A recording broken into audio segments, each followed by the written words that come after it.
Good morning, everyone. Pete Pardo here from Sea of Tranquility. Welcome to another edition of Ranking the Albums. Today we're going to look at the studio albums, studio releases from that little prog band from Guildford in Surrey, England, Camel, a band that's been asked for by many of you.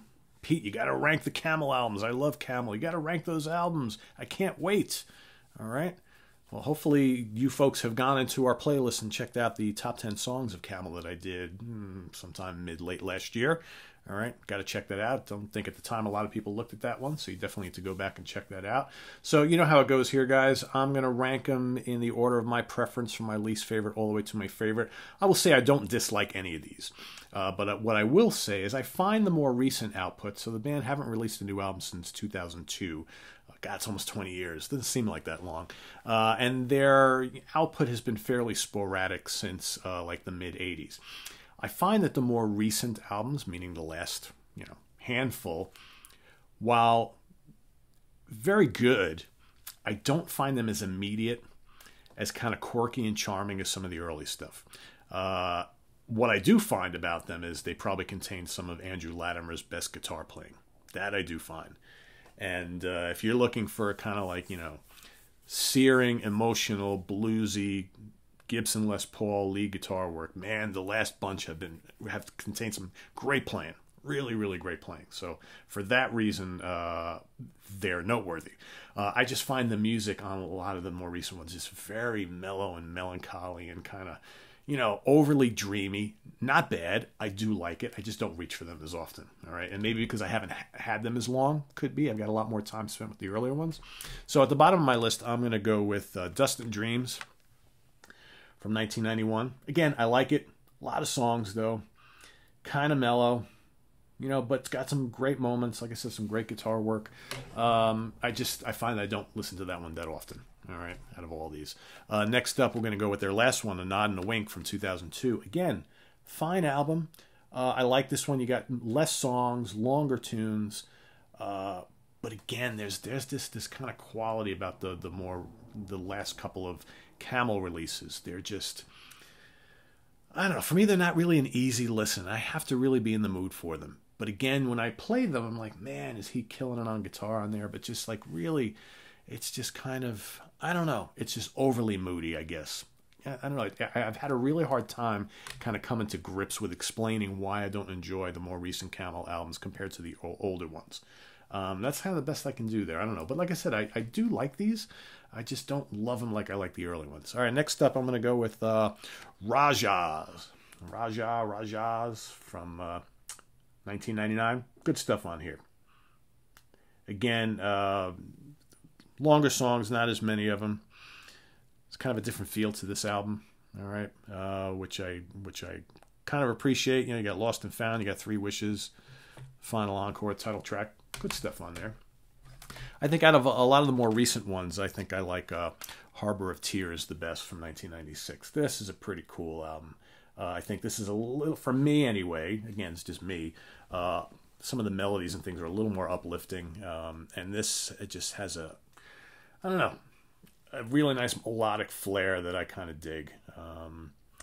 Again, what do we got on here? It's got some cool instrumental pieces on here. You got the title track is really good. Under the Moon, good track. Watching the Bobbins, Eyes of Ireland, Coming of Age. I would say out of all the more recent fare, from post-1990, this is my favorite and the one I would recommend the most. But, you can't go wrong with any of them. If I'm going to recommend like 5 albums from Camel, I'm not going to do it from their final handful. It's going to be from the earlier stuff. All right, next up, we're going to go with Stationary Traveler, all right, from 1984. Solid record. The 80s Camel stuff is a little interesting because it still retains a little bit of that proggy edge, but they're definitely more accessible albums. But, catchy and memorable, and you kind of wonder, again, I know a lot of the prog bands in the 70s were kind of doing that in the 80s, just trying to kind of assimilate with all the musical styles that were going on in that decade. But I think that the Camel stuff had a lot of appeal and could have been a lot bigger. It's kind of really a shame. You got Pressure Points on here. Cloak and Dagger Man, the title track, West Berlin. I think I don't know. I think some of these albums could have been bigger. Same thing with the Single Factor from '82. For the people who were really into like the early mid '70s stuff, once this stuff came out, they were probably like, oh God, what happened to Camel? Why are they going so commercial? But they still held on to, some of the things that they did so well. And the music was accessible, and it was kind of catchy and good, No Easy Answer, some quirky, cool kind of pop stuff. You got Sasquatch on here, Camelog, Today's Goodbye, Heroes, good stuff. I mean, a lot of good tracks on here, a lot of stuff on here. I don't know. I kind of like the Single Factor. I like that stuff. But again, is it the Camel that I would reach for if I had to take 5 on a desert island with me? No. But is it enjoyable? Yeah, I think so. Next up, we're going to go with I Can See Your House From Here from 1979. For some, might be their last great album, Whether it's truly great or not, I don't know. But you got Eye of the Storm on here. You got Survival. Quick little, I like their kind of quick little proggy instrumental bits and things. You got Wait is on here, Him to Her, Neon Magic, Your Love is Stranger Than Mine. All right, trying to get some hits on here because we're approaching that time, right, where record labels are asking for hits. All right, it's all right. The prog heyday is over. Your days of experimenting are over. Now we need you to sell records and hit singles. That didn't go over well with a lot of the prog bands. We saw the results, right? Very few of them, not everyone did what Genesis did, or even Yes to an extent. It destroyed a lot of those progressive rock bands. Look what happened to ELP, right? They went that route, and that was that. So, but I think I Can See Your House From Here as a solid record. Nude, all right, Nude from '81. Always love that cover. It's very quirky cover, kind of like they got like the Japanese artwork going on there. Very, very cool.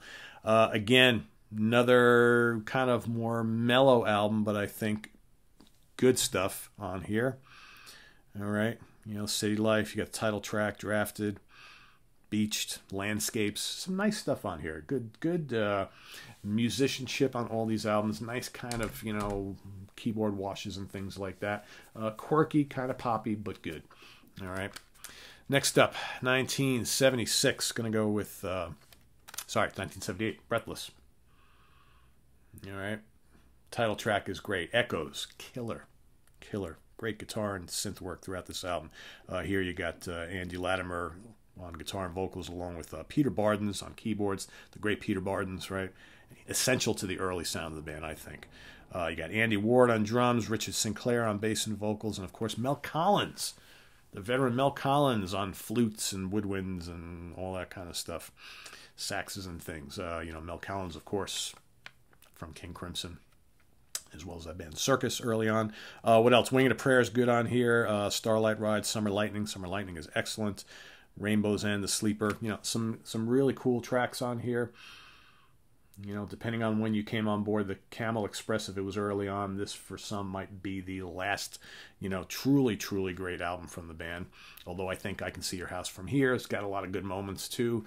Nude as well. Like I said, I like a lot of those late 70s, early 80s albums, but this one probably, definite top-notch album, I think, or close up there, as is 1977's Raindances.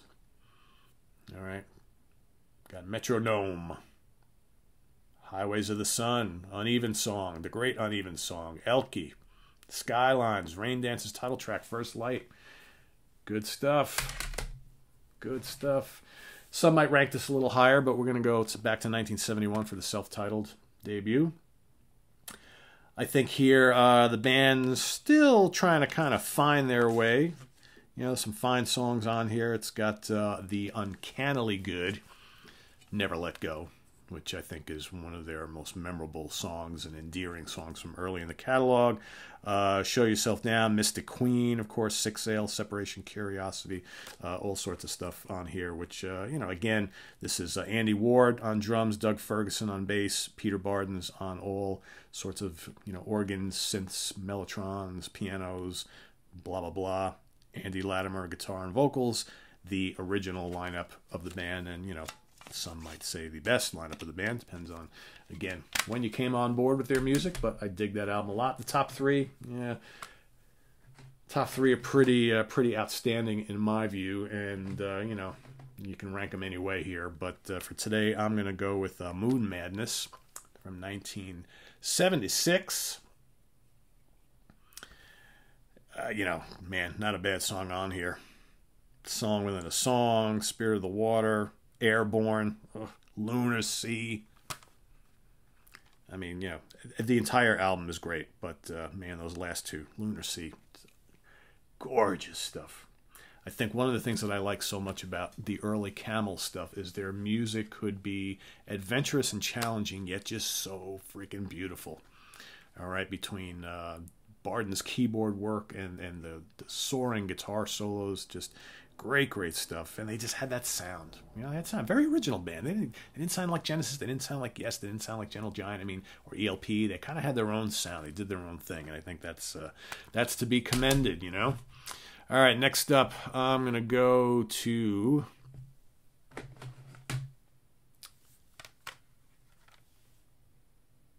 Yeah, I'm gonna go today with the Snow Goose from 1975.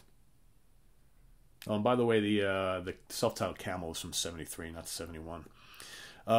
Snow Goose. Yeah, you know, their music inspired by the Snow Goose. Of course, a nice, cool classical piece, right? All sorts of cool orchestration and things on here. It's basically like one long concept piece broken down into 16 tracks. You got the great, you know, Snow Goose and Rioter Alone, Sanctuary, Rioter Goes to Town. There are pieces from this concept work that, if you take it out of the context, also make up great songs on their own, which have been a part of the Camel live set for many years. I know for a lot of people this is going to be their favorite. I wouldn't question that much, right? I just find I like another album a little bit better. Okay, which of course, if you're familiar with the discography, you know it's going to be Mirage from 1974. All right, I just think this top to bottom is just absolutely top shelf Camel, and this is the Camel that I truly adore. All right, Free Fall, great song, kind of rocking. Super Twister, all right. Nimrodel, all right, which is two parts, the Procession and the White Rider. This fantastic prog rock here, guys. Earthrise. Lady Fantasy, all right, which is comprised of Encounter and Smile for You, Lady Fantasy. Again, some just sizzling guitar work and great keyboard textures and solos and things from Peter Barden's. Just another fantastic album, and again, that's my favorite Camel. There was no question of that. You know, curious to see what you guys think. Like I said, I think there's some great albums here. There's some very strong but different mid-period albums. And then you got the later stuff, which is kind of unique also, a little bit different. So I'm going to go with my number one. We're going to go with Mirage. Number two, we're going to go with the Snow Goose. Number three, Moon Madness. Number four, from 1973, not 1971, Camel. Number five, Raindances. Number six, Breathless. Number seven, Nude. Number eight, I Can See Your House from Here. Number nine, The Single Factor. Number 10, Stationary Traveler. Number 11, Harbor of Tears. Number 12, Rajas. Number 13, A Nod and a Wink. Nod and a Wink. What did I say? 13? 14? Whatever the hell it is. Dust and Dreams.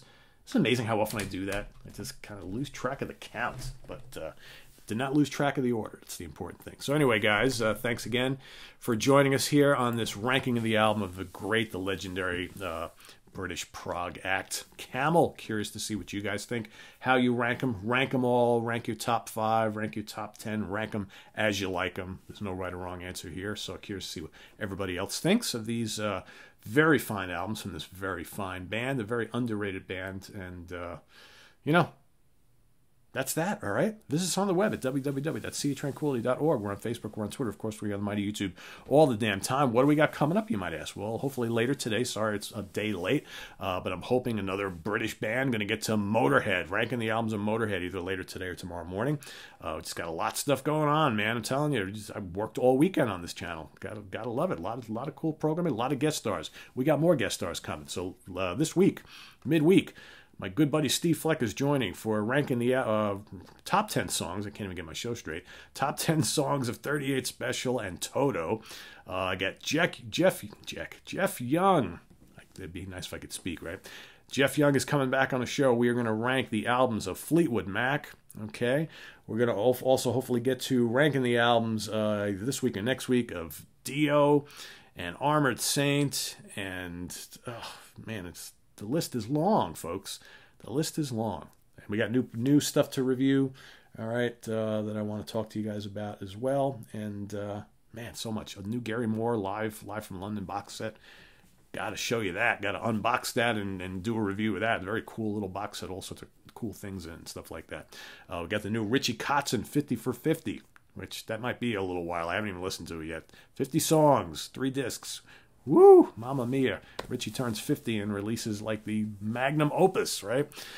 Anyway, all sorts of cool stuff. So we'll see you guys real soon, and take care, and stay tuned for more stuff, right? Stay safe, more importantly. Stay safe, everybody. Take care. Bye-bye.